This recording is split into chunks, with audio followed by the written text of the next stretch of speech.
wis ninggal susu. Banyu miling goleki dalan,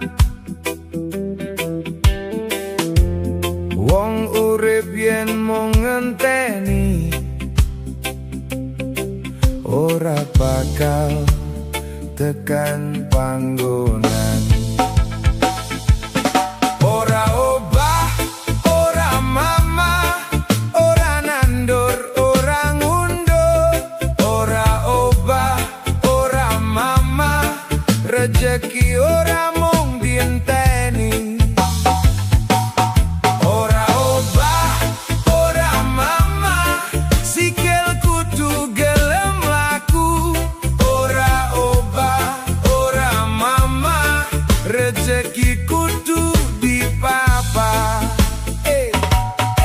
Isuk tekong gowo kesempatan, wektu mlaku ora tau pamitan.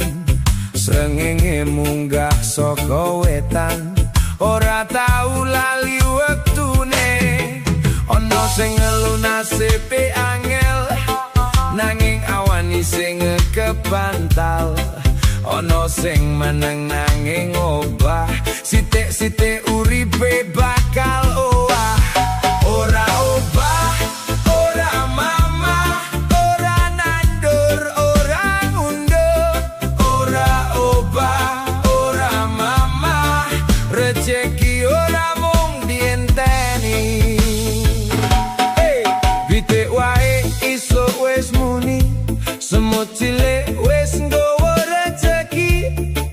Banyu miling goleki segoro, ora tau mandek mergo cuaca. Wong urip kudu gelem nyubo, senajan alon sing penting ono.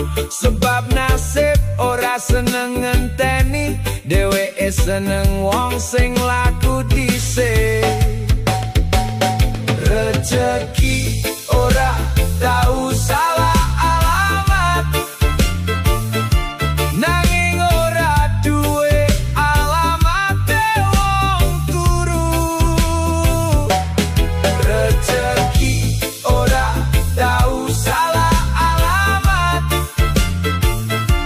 nanging seneng dolan marang sing gelem laku.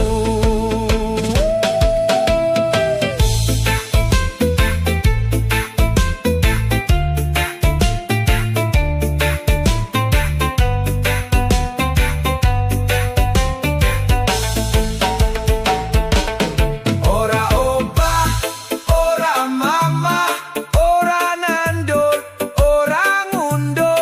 Ora obah, ora mama, rejeki ora mung dienteni. Rejeki ora tau salah alamat, nanging ora duwe alamate wong turu. Ora obah, ora mama, rejeki kudu dipapa.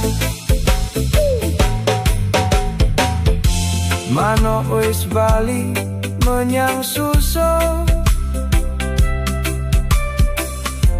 dino wis ninggal wektu. Yen dino iki durung tekan tujuan, sesuk isih